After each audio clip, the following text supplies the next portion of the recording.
Good evening. We gather tonight, not in the clamor of battlefields, but in the quiet spaces of memory, to revisit a pivotal figure in American history, William McKinley, our nation's 25th president. Often remembered for his role in the Spanish-American War, McKinley's life was a tapestry woven with threads of triumph and tragedy, of quiet dedication and bold leadership. Join us as we journey beyond the well-trodden paths of history books to uncover 8 surprising facets of this complex and consequential leader. Before the halls of power beckoned, William McKinley walked the humble corridors of a one-room schoolhouse in Poland, Ohio. A young man, barely out of his teens, he found himself entrusted with the precious task of shaping young minds. A meager wage of $25 a month sustained him, not a princely sum, but enough to fuel his ambition and his unwavering belief in the power of education. These early years, far removed from the grandeur of the White House, were formative. They instilled in McKinley a deep respect for the aspirations of ordinary Americans, a value that would later define his presidency. The lessons he imparted extended beyond the confines of textbooks. He sought to ignite within his students a passion for learning, a thirst for knowledge that would serve them long after they left his classroom. In both roles, McKinley displayed an unwavering commitment to service, a belief in the potential of those around him. The seeds of leadership were sown early in McKinley's life, nurtured in the fertile ground of a simple schoolhouse. The idyllic rhythm of life in rural Ohio was shattered in 1861. The drums of war, distant at first, grew louder, calling upon young men to defend the Union. William McKinley, barely a man at 17, answered that call, trading his teacher's pointer for a soldier's musket. He enlisted as a private in the 23rd Ohio Infantry, a regiment destined to carve its name into the annals of the Civil War. Gone were the familiar comforts of home, replaced by the harsh realities of camp life, the ever-present threat of disease, and the deafening roar of battle. McKinley's courage under fire quickly distinguished him. At the Battle of Antietam, he braved enemy fire to bring rations and encouragement to his comrades on the front lines. This act of valor earned McKinley a promotion to second lieutenant. He would continue to rise through the ranks, eventually attaining the rank of brevet major.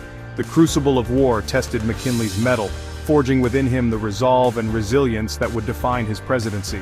These qualities, honed in the crucible of war, would serve him well as he navigated the turbulent waters of national politics.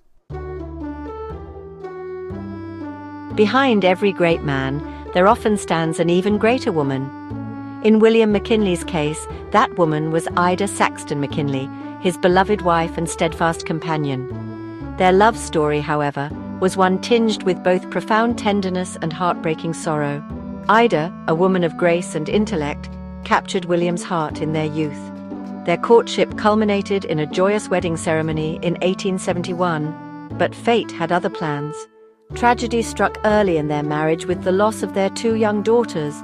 Ida, already prone to frail health, developed epilepsy, a condition that left her physically and emotionally fragile. William McKinley, ever the devoted husband, responded to these challenges with unwavering love and support. He became Ida's protector, her confidant, her rock in the storm. At state dinners, McKinley broke tradition, ensuring that Ida was seated beside him, a testament to his unwavering devotion. Their love story, though touched by sadness, was an enduring one. The year is 1896. America is at a crossroads, grappling with economic uncertainty and social unrest.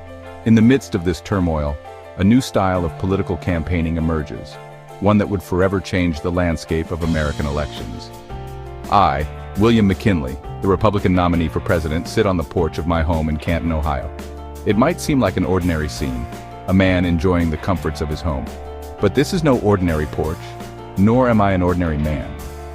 This is the epicenter of a political revolution, a carefully orchestrated campaign strategy that would become known as the Front Porch Campaign. From this unassuming vantage point, I would address the nation, not from grand stages or crowded rallies, but from the intimacy of my own home. Crowds, drawn by my eloquence and my message of economic prosperity, flocked to Canton. They came by the thousands, by train, by carriage, even on foot, eager to hear the man who promised to restore America's fortunes. Newspapers dispatched reporters to capture every word, every gesture. The Front Porch Campaign, a masterful blend of political strategy and homespun charm, had captured the nation's imagination. The year 1898 would forever be etched in the annals of American history as the year the United States, under the leadership of William McKinley, stepped onto the world stage as a global power. The catalyst for this transformation, the Spanish-American War. The conflict, sparked by the explosion of the USS Maine in Havana Harbor, pitted the United States against Spain, a once mighty empire now in decline. Public sentiment, fueled by sensationalist newspaper headlines, clamored for war, urging McKinley to intervene in Cuba's struggle for independence. McKinley, a man of peace by nature, initially resisted the calls for war, seeking a diplomatic solution. But the pressure mounted, fueled by public opinion and strategic considerations. Ultimately, McKinley, guided by a sense of moral obligation and a belief in America's role as a defender of liberty, made the fateful decision to commit American forces to the conflict. What followed was a brief but decisive war. The United States Navy crushed the aging Spanish fleet in battles in Manila Bay and Santiago de Cuba. On land, American troops, led by the charismatic Theodore Roosevelt and his Rough Riders, secured victory in Cuba, while in the Pacific, the Philippines fell under American control. The war, while short-lived, had profound consequences, marking the emergence of the United States as a major player on the world stage. Chapter 6. The Gold Standard, Prosperity and Controversy. The late 19th century was a time of economic upheaval in the United States. The nation grappled with questions of currency, debates over the gold standard raged, pitting farmers and laborers struggling with deflation against industrialists and financiers who saw gold as the bedrock of economic stability. William McKinley, a staunch advocate for sound money, staked his presidency on the gold standard. He believed that a gold-backed currency was essential for national and international economic stability, a position that resonated with business leaders and financiers. In 1900, McKinley signed the Gold Standard Act, officially making gold the sole basis for U.S. currency. This move, while lauded by some, ignited fierce opposition from others, particularly farmers and silver miners who believed it favored Eastern financial interests at the expense of the working class. Despite the controversy, McKinley's presidency coincided with a period of economic growth and prosperity. The stock market surged, industries thrived, and unemployment fell. Whether this boom was directly attributable to the gold standard or a result of other factors remains a subject of debate among historians. Nevertheless, McKinley's commitment to the gold standard underscored his belief in fiscal conservatism and his vision of a stable and prosperous America. The legacy of the Gold Standard Act, like many of McKinley's policies, is complex and multifaceted.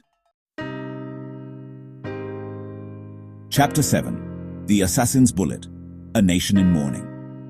The Pan American Exposition, a grand showcase of American progress and innovation, opened its doors in Buffalo, New York, in the spring of 1901. Among the dignitaries in attendance was President William McKinley, eager to connect with the American people and share his vision for the new century.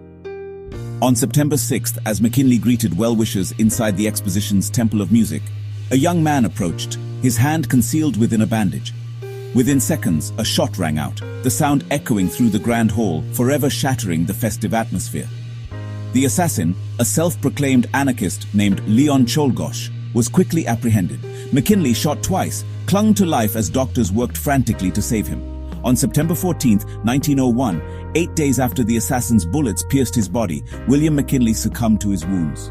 The nation mourned the loss of its leader, a man who had guided America through a period of profound change. Chapter 8. Legacy of a President, from Schoolhouse to World Stage. William McKinley's journey from the humble confines of a rural schoolhouse to the highest office in the land is a testament to the enduring power of the American dream. His life, a tapestry woven with threads of service, courage, and unwavering devotion, continues to fascinate and inspire. He was a man of contradictions, a man of peace who led the nation into war, a champion of economic conservatism who understood the need for social progress. McKinley's presidency, though tragically cut short, left an indelible mark on the nation. He guided America into the 20th century, ushering in its era of global power and economic might. His legacy is complex, one that continues to be debated and re-examined by historians. What is undeniable is that William McKinley left an indelible mark on the presidency and on the course of American history. William McKinley's life was full of surprises, from his humble beginnings to his tragic end. He left an indelible mark on the nation, shaping its destiny in ways that still resonate today.